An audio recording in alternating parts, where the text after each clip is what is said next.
Selamat pagi, sahabat KUA Denpasar Selatan.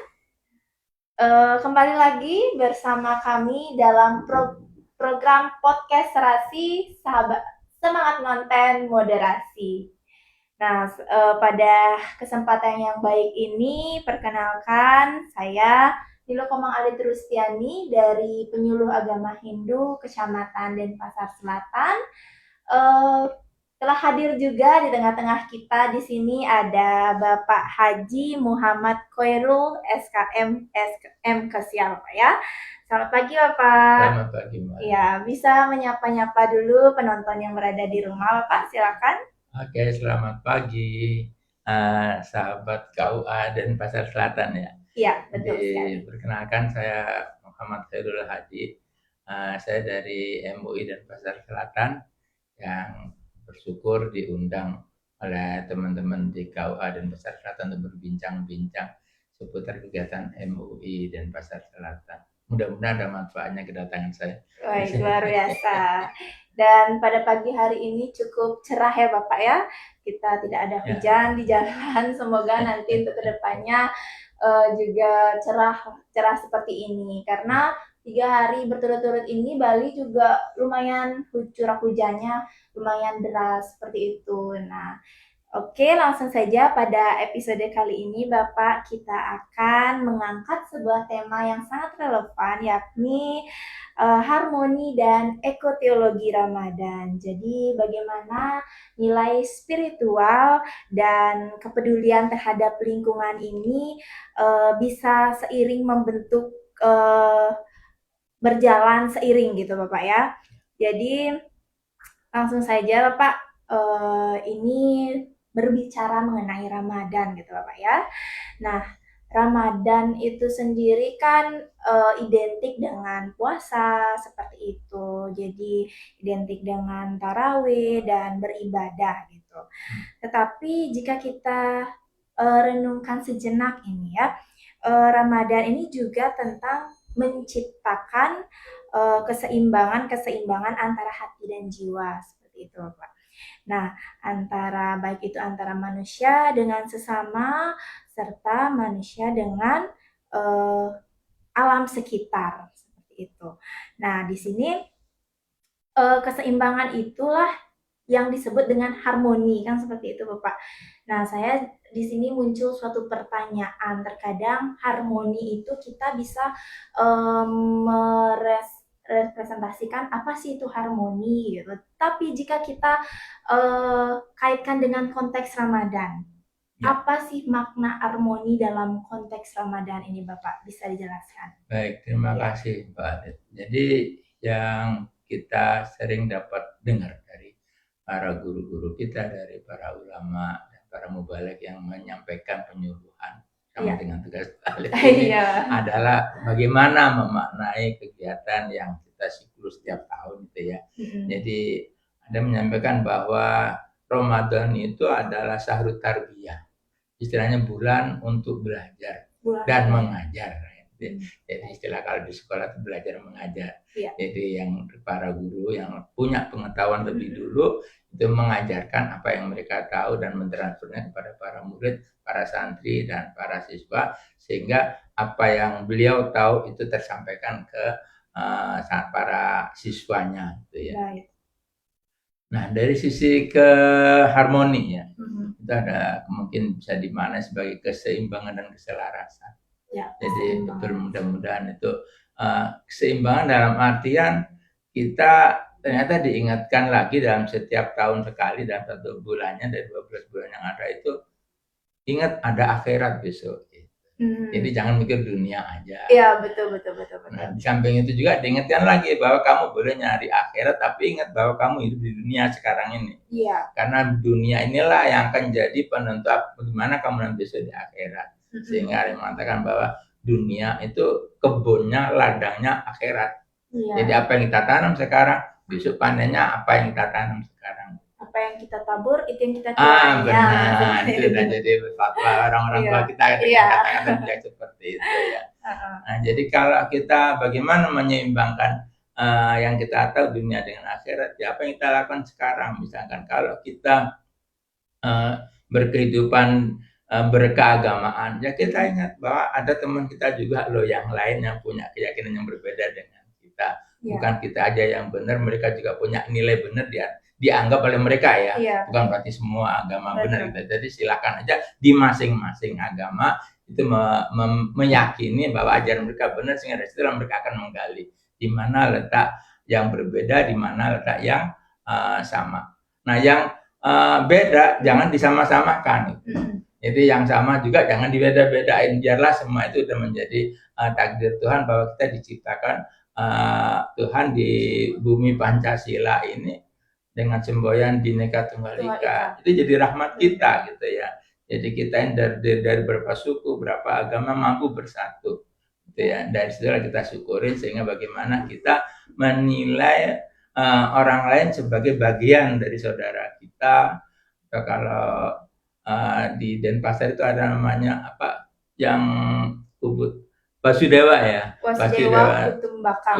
Ya, semua kita ada keluarga besar. Ayolah kita hargain perbedaan. Sama dengan kita pada waktu di rumah ada ibu, ada bapak, ada adik, ada kakak, ada yang suka makan pecel, ada yang suka makan lawar. Nah, itu kita hargain, semua orang punya hak untuk hidup. Nah, sekarang bagaimana kita memahami apa yang mereka yakini sebagai satu nilai yang harus kita hormati juga. Baik.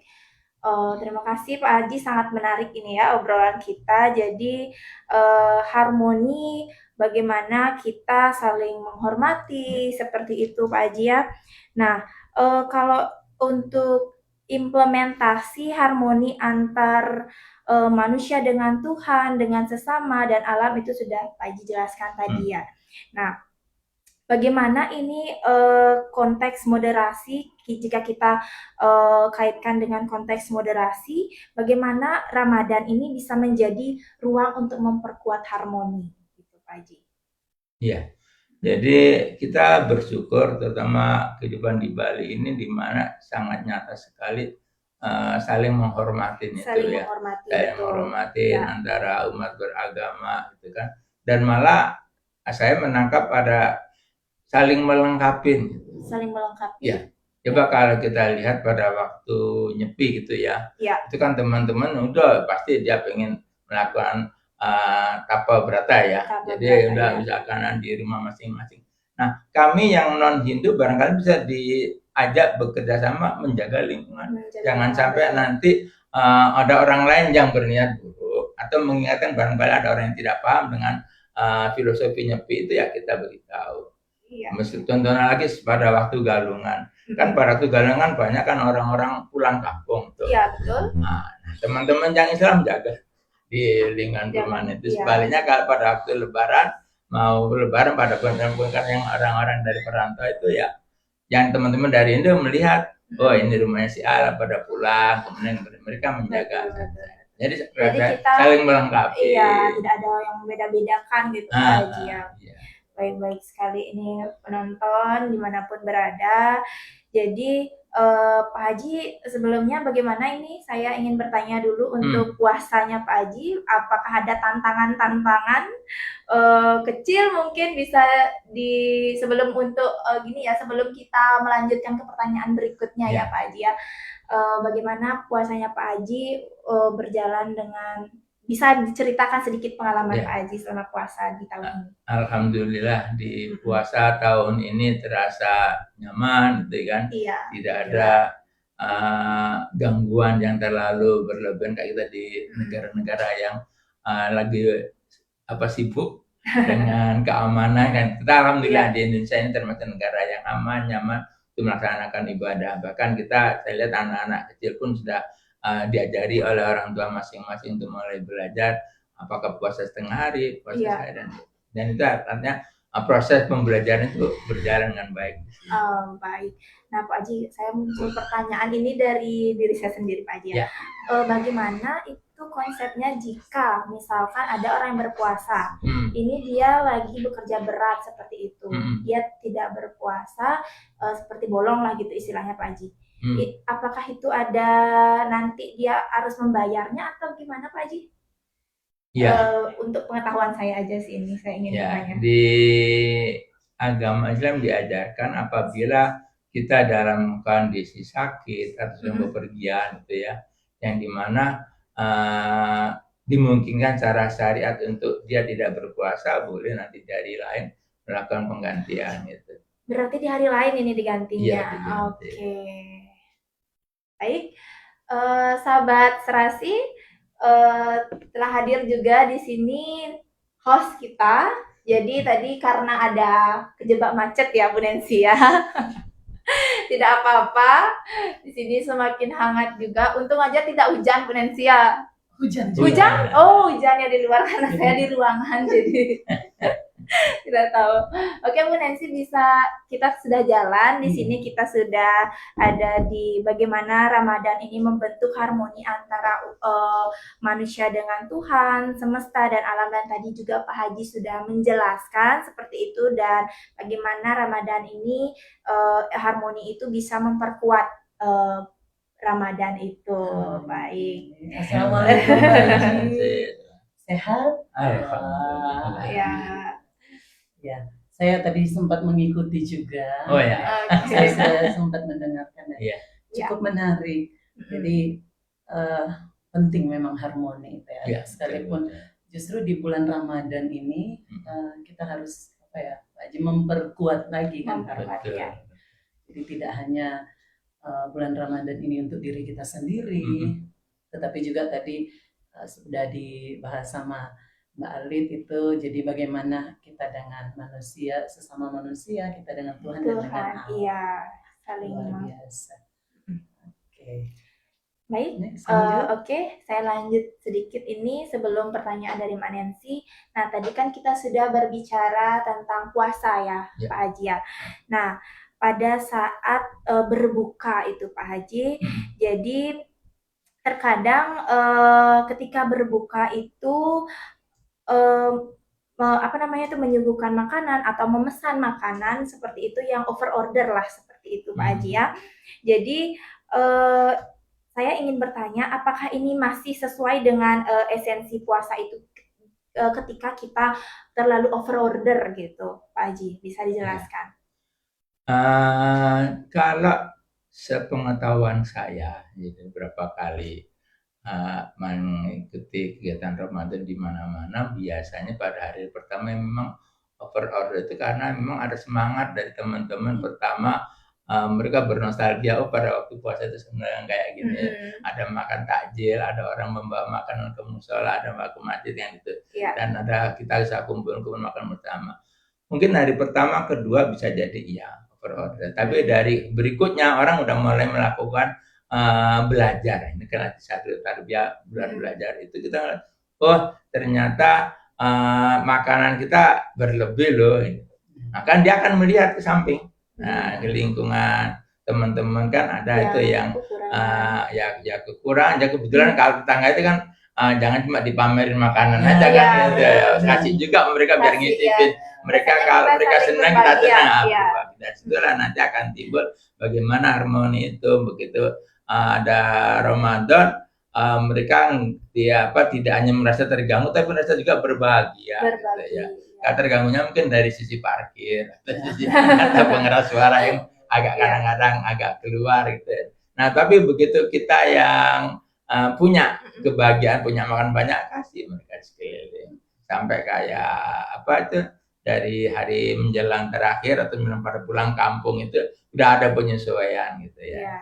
Jadi teman-teman juga yang punya daftar mulai, ini kalau bikin 50 per kakak gitu kayaknya kebanyakan, gimana kurangin 30, tapi dengan tetap memperhitungkan tetangga-tetangga harus dikasih juga. Berarti rasa kepeduliannya itu ada di sana Pak Haji ya, sehingga berbahagia bersama. Berbahagia bersama dan makanan pun tidak mubazir jadinya. Menarik sekali ini. Biasanya menariknya itu Pak Haji, memang yang ditunggu-tunggu yang momen setahun sekali. Jadi banyak orang, apalagi memang orang Muslim itu sangat menanti waktu ini. Saya yakin tidak hanya sekedar akan ada reuni, kita akan bukber, tapi memanfaatkan memang bulan ini bulan yang penuh amalan ya.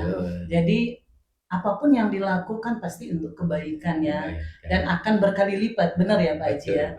Jadi memang seperti tadi mungkin tidak direncanakan untuk over order, Overorder, tapi ya. terkadang memang situasi. Biasanya seperti Pak Haji bilang, kalau baru hari pertama kan semangatnya gitu, maunya memang berbagi. Tapi yang biasanya yang saya perhatikan, sekalipun over order gitu, memang tidak ada yang membazir, karena tetap juga ada di lingkungan Di lingkungan, sekitar. Ya. Jadi mungkin kalau yang dimaksud dengan over order itu, kalau itu dilakukan Pak Haji tidak di lingkungan tempat tinggal. Artinya kalau di lingkungan tempat tinggal kan masih kita ada punya tetangga. Tapi kalau pesan tempat di satu tempat misalnya di restoran kan itu meeting room di mana gitu. Itu kadang ya mungkin bisa juga berbagi dengan karyawan atau apa di sana, tapi saya menangkap tadi memang ada baiknya kalaupun kita mau melakukan itu mungkin di lingkungan tempat tinggal kita ya, supaya ya tidak ada yang mubazir, semua bisa disalurkan. Tapi lebih dari itu berharapnya semangat beramal, berbuat baik di bulan Ramadan tidak hanya di hari pertama, hari kedua, dalam tanda petik over order. Niat kita mau berbagi itu bisa seterusnya sampai di akhir, ya. Artinya kita yang mampu ya Pak Haji. Iya, betul. Jadi ya memang pada akhirnya akan kayak Pak Haji bilang tadi, mereka akan belajar, oh kalau segini agak banyak nanti akan, tapi harapan kita gitu tidak hanya stop di situ, ternyata berlebihan, yaudah hari ke-10 nggak usah ada lagi. Harapnya semakin bijak tetapi tidak mengurangi niat hati. Jadi yang mungkin masalah pengaturan aja Mbak. Jadi yang namanya over order itu nanti sebenarnya kan kalau kita di bulan Ramadan itu justru puncaknya nanti di akhir. Di akhir ya. Di akhir Ramadan ternyata namanya kegiatan zakat, gitu ya. Ya kan, kita membayar zakat itu artinya kita masing-masing orang yang dalam setiap orang muslim itu punya kewajiban mengeluarkan beras 3 kg. Yang itu nanti dikumpulkan oleh panitia zakat di masing-masing tempat ibadah, di musola, di masjid, itu nanti akan disalurkan ke orang-orang yang berhak. Jadi apakah itu orang yang fakir, miskin, orang yang lagi punya musibah, punya utang banyak, belum bisa bayar, gitu kan, atau orang yang bepergian kehabisan bekal, itu semua mereka jadi golongan yang berhak menerima zakat itu. Nah, zakat itu kalau berupa beras atau makanan pokok itu namanya zakat fitrah. Jadi zakat fitrah itu wajib menjelang kita masuk udah mau habis puasa, itu harus mengeluarkan zakat fitrah. Di samping itu juga ada kewajiban mengeluarkan zakat mal. Jadi harta masing-masing keluarga yang punya zakat, misalnya punya emas lebih dari 85 gram, maka emasnya itu harus dikonversi harga emas berapa, kemudian dikalikan dengan zakatnya, nilai zakat 2,5%. Nah, itu harus dikeluarkan pada setiap tahun sekali. Biasanya orang mengambil momen dekat-dekat Ramadan karena supaya gampang ingatnya. Kalau dia misalkan diambil bulan Januari atau bulan apa itu misalkan Rabiul Awal, kadang-kadang lupa.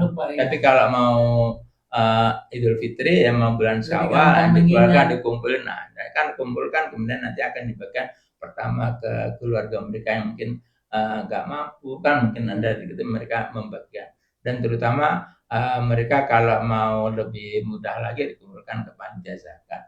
Ada kan kita namanya Basnas, itu dari skala nasional, Badan Amil Zakat Nasional, atau yang di daerah di Denpasar ada juga Basnas yang perwakilan. Belum lagi nanti ada lembaga amil zakat namanya, kayak Muhammadiyah punya Al-Azizmu, lembaga amil zakat Muhammadiyah. Kalau NU punya Al-Aziznu, lembaga amil zakat Nahdlatul Ulama. Jadi puncaknya dulu di sana. Jadi bukan berarti setelah hari pertama kedua terus selesai, enggak. Jadi ini pemanasan aja. Latihan dulu mereka dikit-dikit. Karena kan kalau zakat mal, apalagi punya emas banyak gitu ya.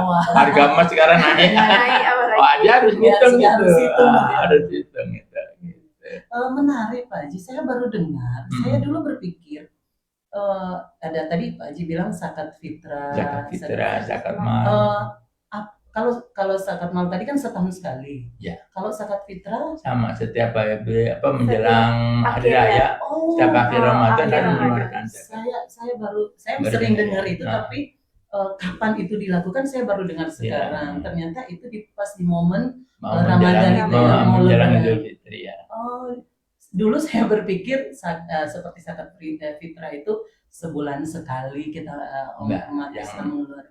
Kalau yang sebulan sekali itu bisa infak, bisa sedekah. Oh, gitu. Hmm. Jadi artinya setahun punya itu memang dihitung ya, Pak Haji? Yang Kalau fitrah zakat fitrah itu per jiwa. per jiwa. Per jiwa. Oh, bukan. Jadi misalkan saya punya anak 3 dengan 5 dengan istri, Istri. saya istri dengan anak 3, ya 5 orang saya harus keluarkan zakat fitrah mereka. Oh, masing-masing. Misalkan kalau 3 kilo itu ya saya mengeluarkan 15. 5 kilo. Oh, begitu. Yang saya salurkan ke panitia ambil zakat namanya. Lantas saya kalau biasa saya nonton di televisi, kok saya hanya berpikir apakah umat muslim ini memanfaatkan waktu saja pas memang di bulan yang baik, bulan yang penuh amal ini ya sekalian mengeluarkan zakat itu semua berbagi.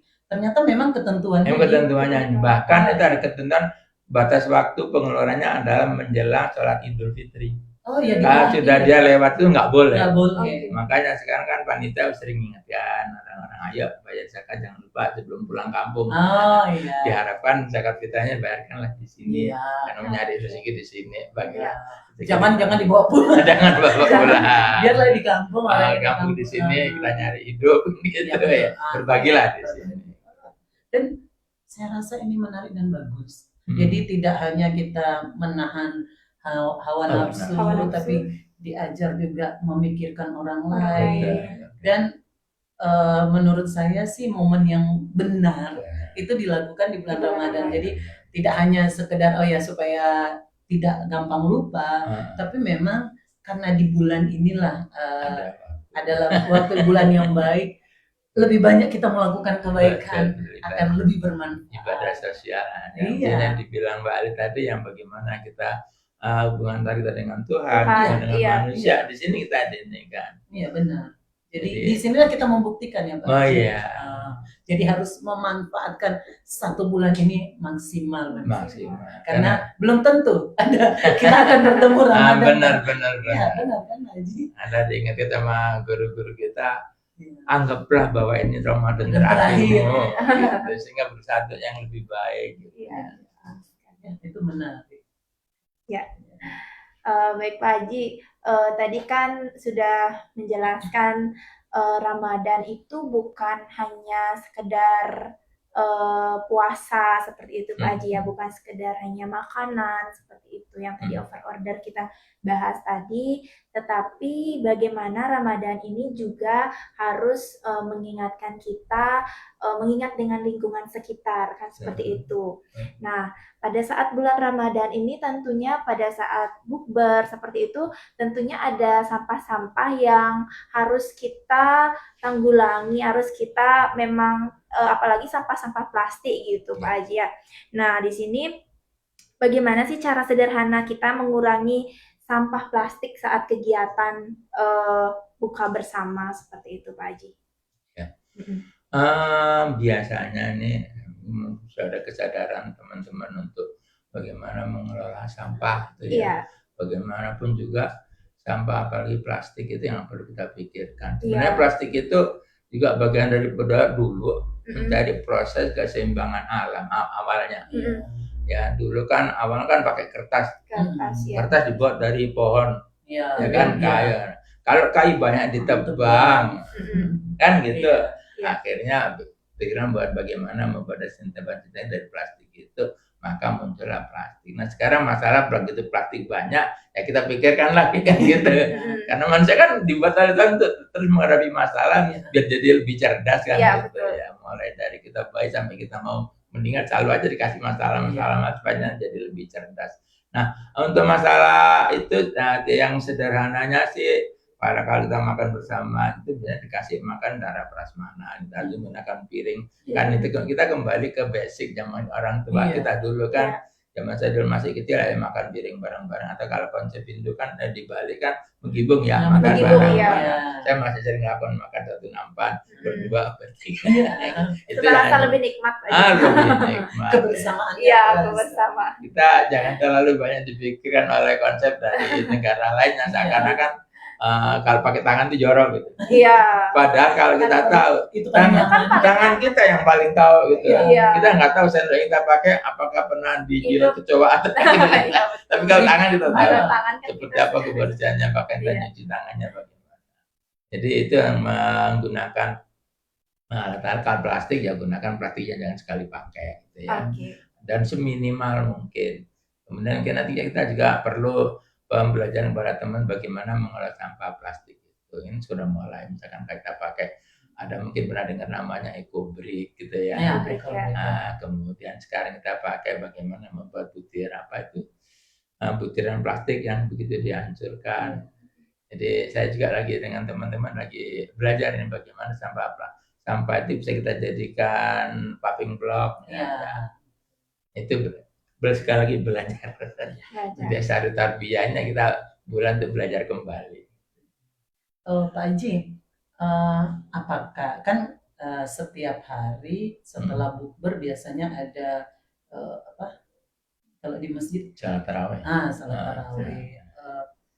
Apakah masih berhubungan dengan sampah tadi? Apakah khusus di Ramadan tahun ini? Ya karena kita ada di Bali yang permasalahan terbesar yang kita hadapi sekarang kan tentang sampah. Apakah itu juga istilahnya disondingkan, diingatkan atau diberitahukan kepada semua umat, bagaimana cara kita bisa menjalani puasa di Ramadan ini tanpa harus menambah gitu. Karena begini, kalau mungkin ya seperti yang Pak Haji bilang tadi, kalau kita buka bersama di rumah atau di satu tempat yang mungkin kita masak sendiri atau apa, itu memang tidak terlalu lah, kita masih bisa menggunakan wadah yang ada. Tapi terkadang ya ini pun ya bagaimana ya, agak dilema memang.